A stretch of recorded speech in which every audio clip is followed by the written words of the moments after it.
অন্ন থেকেই অন্নপূর্ণা। উপনিষদের ঋষি বলছেন অন্নাদ ভূতানি জায়ন্তে। এই যা কিছু জগৎ তা সমস্ত অন্ন থেকে জাত হয়েছে। ব্রহ্ম বা আত্মা সেটি হলো সৃষ্টির মূল উৎস। ব্রহ্মসূত্রে আছে জন্মাদস্য যতঃ। ব্রহ্ম থেকে সমস্ত কিছু জাত, ব্রহ্মে সমস্ত কিছু বিধৃত এবং ব্রহ্মে সবকিছু লয় প্রাপ্ত হয়।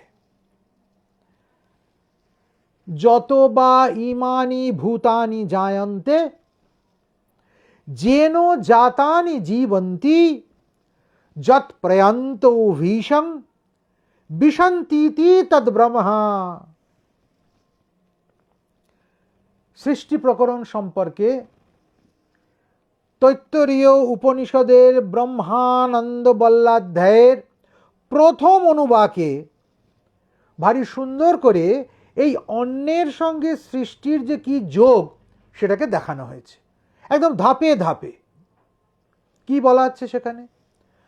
বলা হচ্ছে আত্মা থেকে আকাশ উৎপন্ন হয়েছে,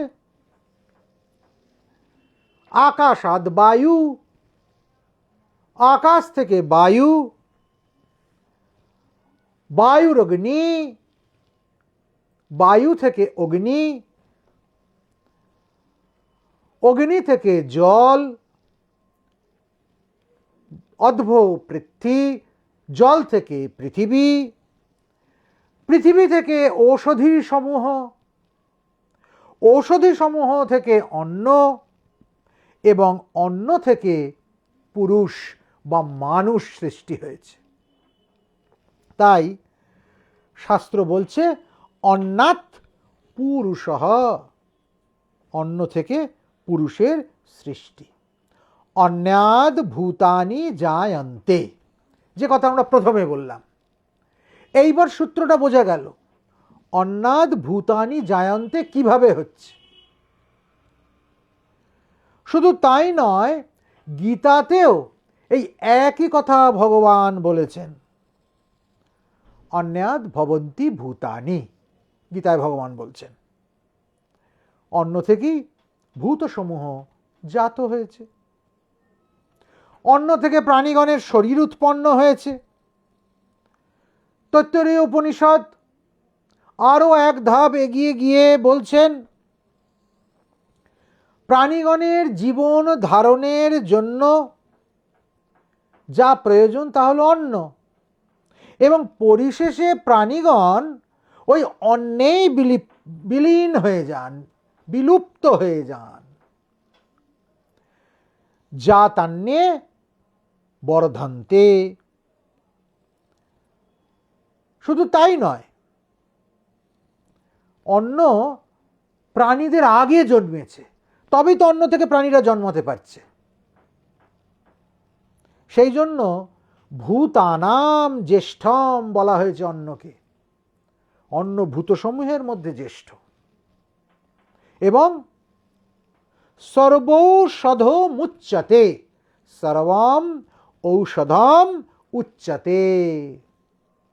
এবং এই অন্নকেই সর্ব ঔষধময় বলা হয়েছে। আসলে অন্ন মানে কি? অন্ন মানে কিন্তু কখনোই ভাববেন না রাইস, চাল, তা নয়। বলা হচ্ছে অদ্যত্তে অত্তে চ ভূতানি, সেই হচ্ছে অন্ন। এই তৈত্তরীয় উপনিষদের তৃতীয় বল্লাধ্যায়ে যদি আমরা চলে যাই, যাকে বলা হয় ভৃগু বল্লাধ্যায়, সেখানে আমরা দেখব মহর্ষি ভৃগু তিনি হচ্ছেন বরুণ দেবের পুত্র। এই মহর্ষি ভৃগু কঠিন তপশ্চর্যা করে যে সত্য উপলব্ধি করতে পেরেছিলেন সেটি হচ্ছে অন্ন ব্রহ্মস্বরূপ, অন্নই ব্রহ্ম। তিনি আরও ব্রহ্মের স্বরূপ বলেছেন। কিন্তু সিদ্ধান্ত করেছেন অন্ন ব্রহ্মেতি ব্যাজনাৎ।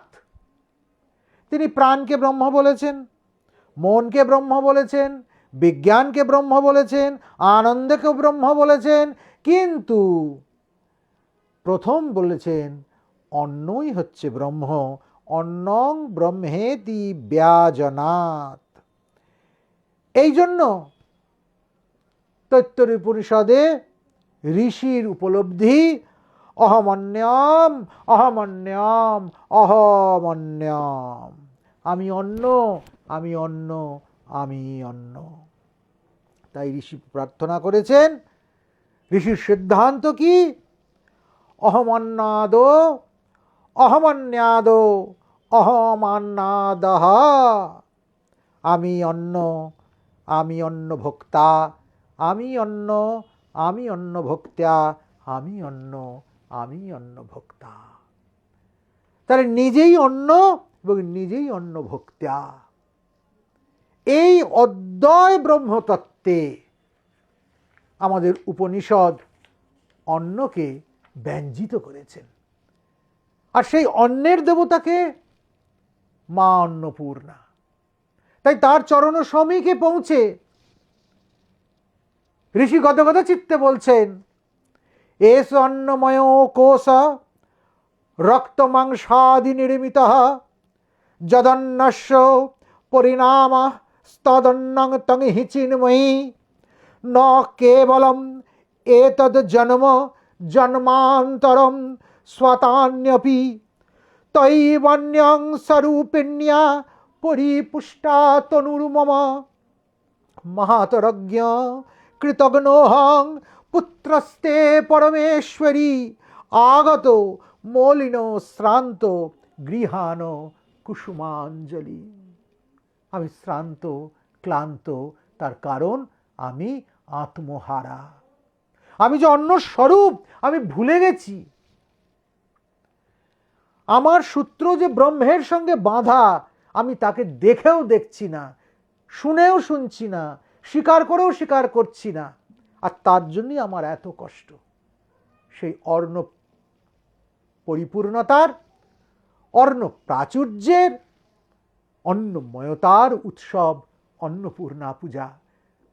সাক্ষাৎ মহেশ্বরী, প্রত্যক্ষ মাহেশ্বরী, মোক্ষদ্বার পাটন করি দেবী অন্নপূর্ণা আগামী 5ই এপ্রিল 2025 শনিবার ব্রহ্মময়ী কালীবাড়ির পূজা প্রাঙ্গণ আলো করে অবতীর্ণ হবেন। আপনারা আসুন, মা অন্নপূর্ণার চরণে আপনার ভক্তির অর্ঘ্য সাজিয়ে দিন। আপনার সামর্থ্য মতো অন্ন বস্ত্র দিয়ে বাবা বিশ্বেশ্বরকে, বিশ্বপতি, বিশ্বাদ্যং বিশ্ববীজম, বিশ্বের আশ্রয় নিধান স্থল, তাকে আপ্যায়ন করুন। দেখুন আপনার সমস্ত রোগ ব্যাধি, মানসিক দৈন্য, সামাজিক বিঘ্ন এক কালে দূরীভূত হয়ে যাবে। আমাদের সমস্ত বাধা কাটানোর জন্যই মা অন্নপূর্ণা লীলা করছেন।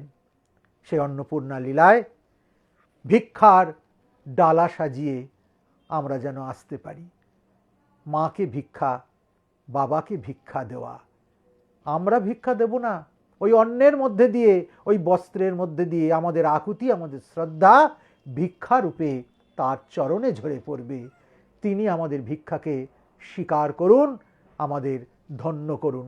আপনারা আসুন, অন্নপূর্ণা পুজোর দিন শ্রীমন্দিরে এসে আপনার সামর্থ্য মতো অন্ন এবং বস্ত্রের অর্ঘ্য দিয়ে মাতৃপূজায় সামিল হন। জয় মা অন্নপূর্ণা।